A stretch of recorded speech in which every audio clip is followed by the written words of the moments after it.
Good afternoon, dear friends. You are on the War Reporter channel.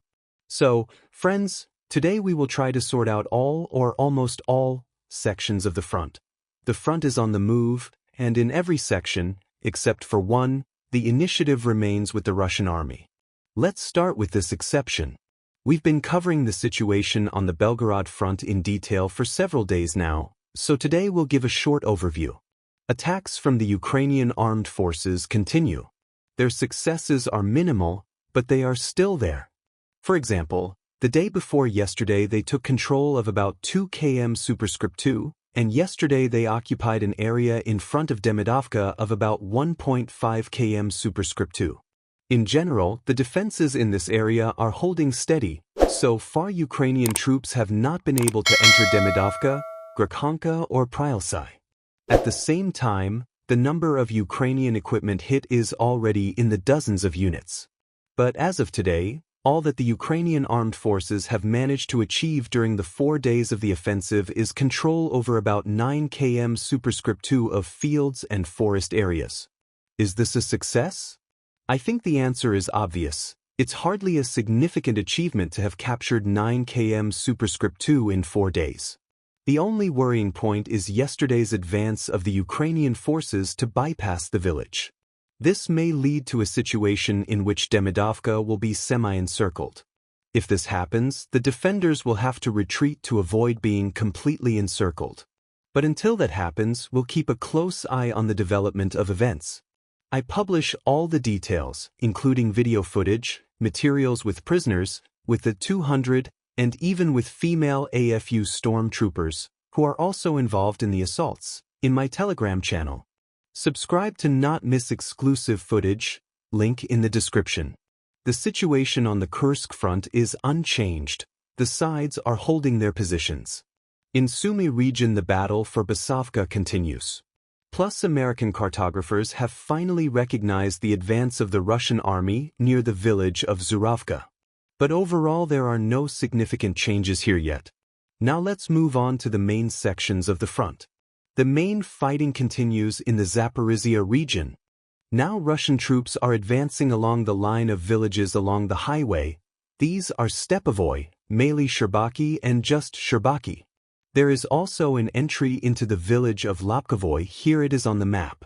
Moreover, there were reports that the Ukrainian armed forces retreated from this village altogether. So far this data has not been confirmed, but it wouldn't really be a surprise. The village is located in a low-lying area. Let me show you the terrain. You see, there is a slope, a lowland, and the Russian positions are on a hill. Therefore, it is extremely inconvenient and difficult to defend the village. Therefore, withdrawal from the village would be a logical step. As for the advance along the village line, the goal of this offensive is not the town of Orkhov at all, as some military experts claim. Moving towards Orkhov would have been suicidal for the Russian army.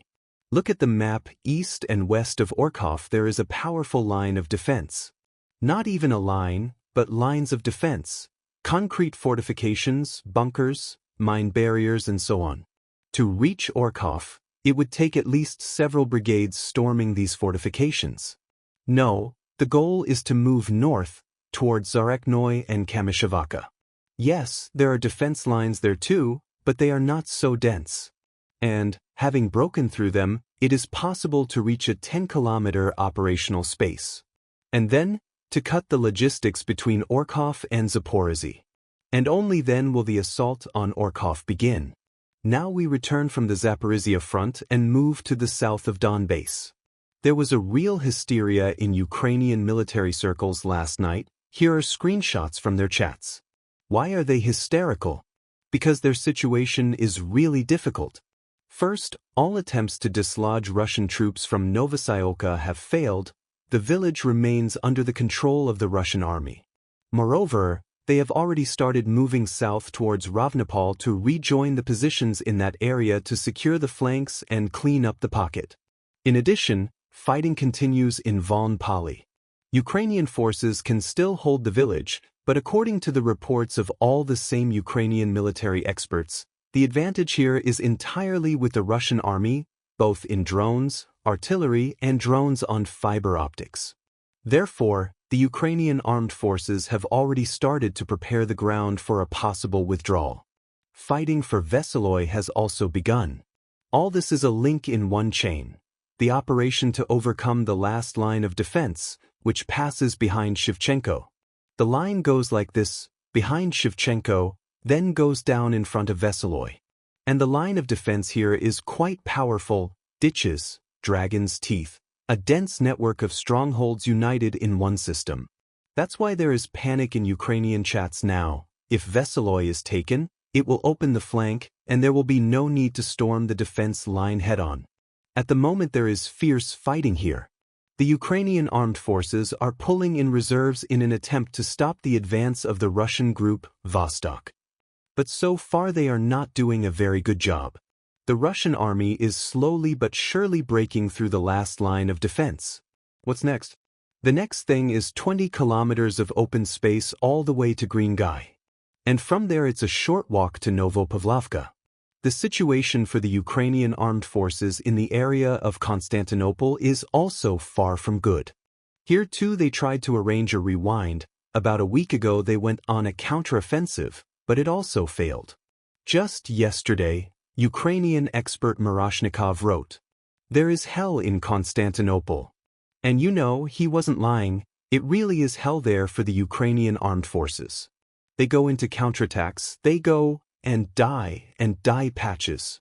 The main task, to recapture the village or at least significantly displace the Russian positions, has not been accomplished. On the contrary, the movement on the highway towards Belgorod has already started. In parallel with this, there is movement from Andriivka to Alexiivka.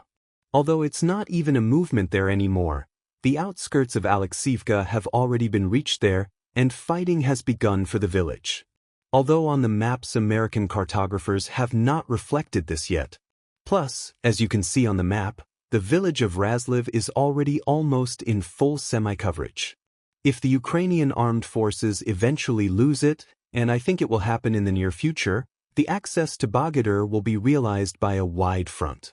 It should be understood that Belgorod and Alexiivka are the last two large villages that separate Russian troops from the border with Dnipropetrovsk region in this section. After them, only two tiny villages remain, Zeleniai Kut and Novukrenka, and then the border. So the panic on the other side is understandable. The Ukrainian armed forces have brought a whole brigade here to prevent Russian troops from reaching the border with Dnipropetrovsk region. Although in some areas there are only 6 km left to it. So far, the AFU has managed to hold back the onslaught, but the situation is extremely difficult for them. Now about the Pokrovsk direction. Here the Ukrainian armed forces and General Drapety personally have failed completely. They have been trying for the last month and a half to advance in this area. Do you remember the panic that the Russian grouping of Mordvichev was about to be defeated? That the Russian grouping of Mordvichev would be surrounded and destroyed? In general, there was hysteria that the Russian grouping in Pokrovskoy would be in a cauldron. But in the end, the AFU didn't achieve anything. Look, they tried to dislodge Russian units from Kotlin, but what do we see now? The village is under full and undisputed control of the Russian army. The Ukrainian armed forces tried to dislodge Russian units from Peskanoy, and how did that end? Almost the entire village is controlled by Russian troops. The Ukrainian armed forces are not there now. The same goes for Shevchenko. The main success that the AFU managed to consolidate is a former success, because now the entire village is back under the control of the Russian grouping center. The only thing the Ukrainian armed forces can take credit for is the success in Lysovka. Yes, indeed, the village was recaptured. But you have to agree, in a month and a half of counteroffensive actions it is hard to call it a success.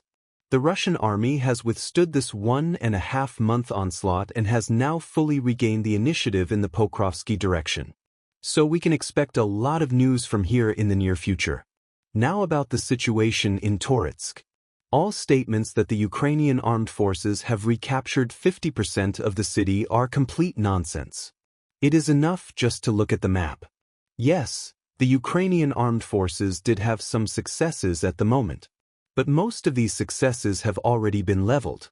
For example, the mine area of Toretsk has been brought back under control by the Russian army. This is not yet painted on the map, but there have been reports even from the Ukrainian side. If Ukrainian sources are already saying that Russian troops have recaptured the Toretsk mine, then that is the case. Ukrainian military experts would certainly not recognize the victories of the Russian army unnecessarily. Thus, all of this is Russian control. The only thing that the Ukrainian armed forces are still holding is this small section. But you have to agree, this is in no way 50% of the city. At best, 15%. Meanwhile, the Russian army has significantly advanced on the northeastern flank. It regained control of Krimskoye and took Dakhnoy. Thus, this flank is now fully protected. It remains to ensure control over the southwestern flank, and then all of Toretsk will be fully protected from counterattacks. That's all for today as far as the situation on the front is concerned. We have discussed the main points with you. I bid you farewell. I wish you a good day, take care, and see you tomorrow.